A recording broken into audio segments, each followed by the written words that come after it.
Back with our continuing coverage of the Senate trial. They're in a bit of a dinner break right now. They get a little more than water and milk for at least the next 28 minutes. So we're here with exclusive reaction from the White House. Joining us here on set is Kellyanne Conway, counselor to the president. Kellyanne, good to see you tonight. Thank you. How much have you watched? Quite a bit, actually, and very impressive day from the perspective of the White House for the following reasons. This was really our first time to argue the facts of the case, and we have a full-throated defense of those facts, which is a very robust offense. I believe that Pat Cipollone and Jay Sekulow and their team were very calm and confident in arguing for why we should start with the same rules that applied to the Clinton impeachment 21 years ago. And his main point was, look, we had 100 senators, complete bipartisan agreement that those rules 21 years ago when the last president was impeached were fair. Everybody felt it was a fair process. So why would you pregame the system now and argue, if you're Chuck Schumer or Adam Schiff and these other folks today, it's not fair, it's not enough? Start with that and then make your argument. I didn't think it was a particularly strong day for the Democrats because much of this we've heard before. They seem to be arguing, they seem to be marching in place. And their argument about not having enough time seems to me to be really specious and questionable, because you don't need much time if your two articles of impeachment are as thin and dubious as these are. They came with the two articles from the fact-finding chamber, the House of Representatives. They have obstruction of Congress. Most people don't even know what the heck that means. And they have abuse of power. Maybe they'd need more time if they had bribery, extortion, quid pro quo, Russia collusion, if the Mueller report or the Mueller testimony or the Mueller investigation were entered in the record. But they don't have any of that. Everything they promised us for years now would happen hasn't happened, and they couldn't include it in the articles. So one of the things that they keep bringing up is the request for documents.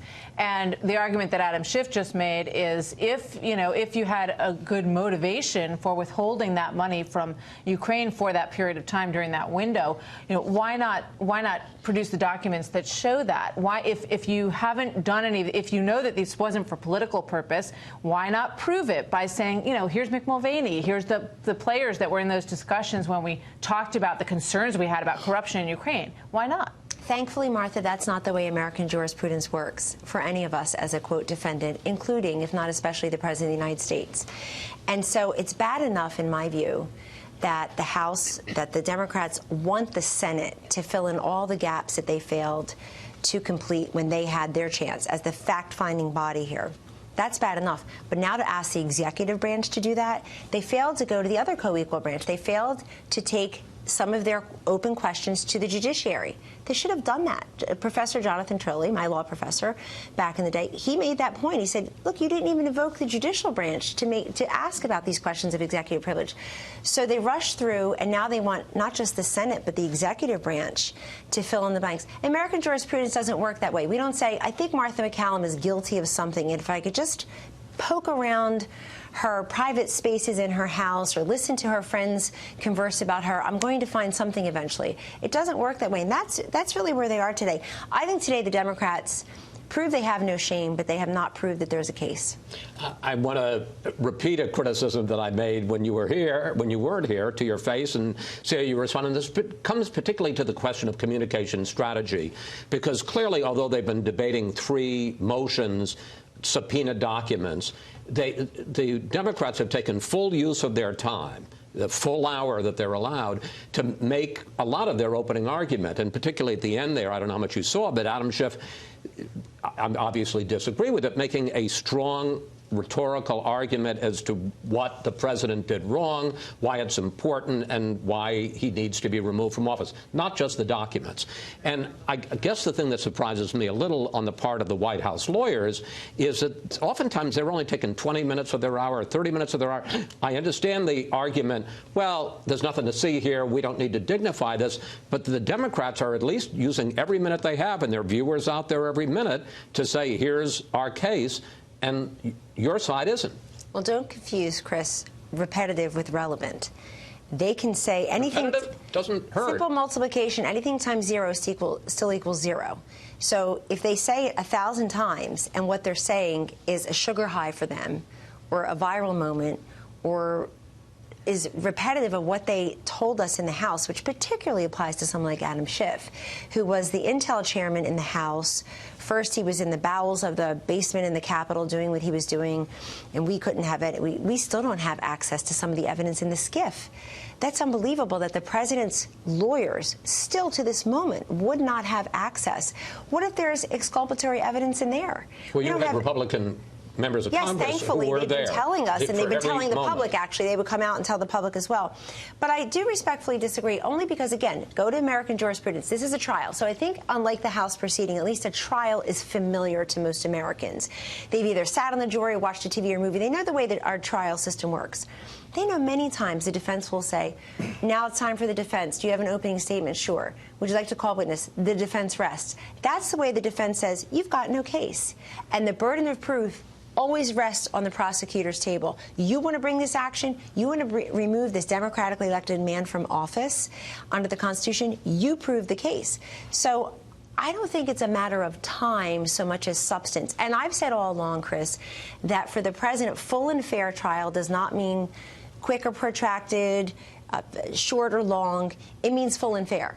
And if you can accomplish that in shorter order, fine. If it does go longer, because maybe you get into witnesses later on, that's fine too. But the idea that 24 hours for each side to make its case is not sufficient when you only are dealing with 2 charges seems to me to be very vacuous. The president has said publicly, and in fact they played clips during the House manager's time of him saying, sure, let's hear from John Bolton, let's hear from Mick Mulvaney. I want to be clear. I want to be acquitted. Let's get this hoax. He repeats that over and over again, that it's a hoax, over with. So as you get to that question of witnesses, where is the White House, and are you worried that 4 Republicans are going to join to say, yes, we want to hear these witnesses?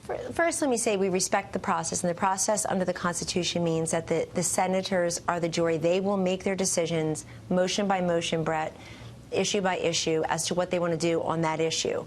And I believe senators like Senator Susan Collins has made that point, too. She was around during the Clinton impeachment, and she said, you know, we didn't get to the matter of witnesses until after we heard these arguments. So we're on day 1.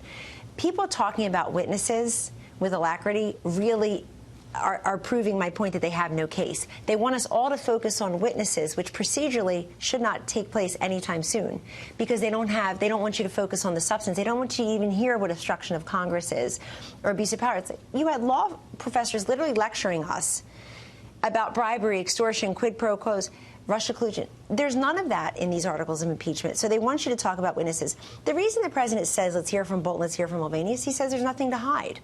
And he believes in really taking the extraordinary step, and Pat Cipollone made this point today, too, taking the extraordinary step of releasing a call with a foreign leader, which by its very nature meant he declassified it. By their very nature, they're classified communications. He declassified it for the purposes of releasing it and being transparent and accountable.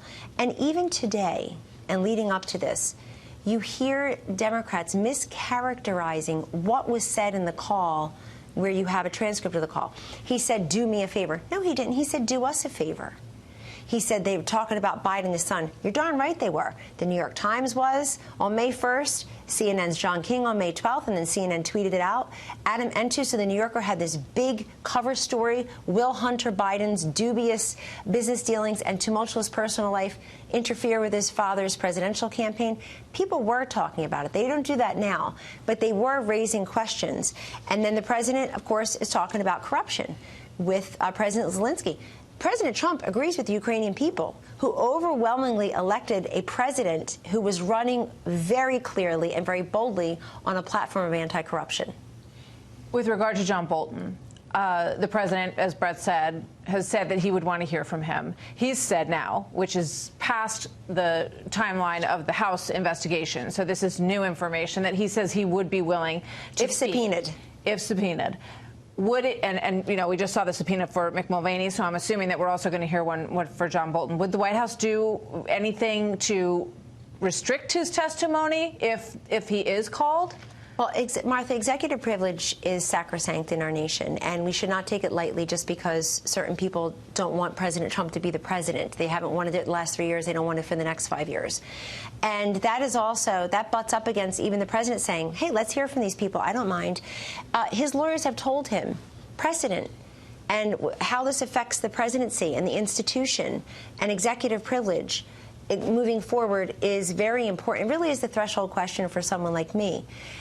Do we want to impair or subvert executive privilege just because certain people want, the drama to continue? And let's also go back to Clinton. I'm so old. I remember the Clinton impeachment was involved here at Fox News and other places. Well, I mean, it's 21 years ago, but some of the people I work with were in high school. I like to remind them. But for those of us who remember, it was those witnesses that actually testified. They had already spoken. They weren't brand new in the Senate. I think they had been deposed already, or they had given some testimony.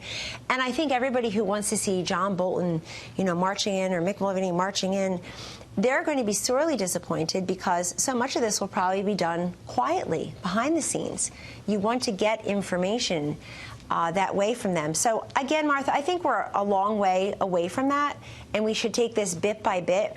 But today I heard tons of repetition. Even Adam Schiff's remarks just now before they went on their dinner break struck me as a wasted opportunity for the Democrats, because we've already heard all of this from Adam Schiff before. Somehow he's able to just hold forth like he's on one of these TV shows and just say whatever he wants with nobody objecting. Remind everybody, he's not under oath. The witnesses would be under oath. People in depositions were under oath. The people we saw being questioned in the House proceedings were under oath. But Adam Schiff is never under oath.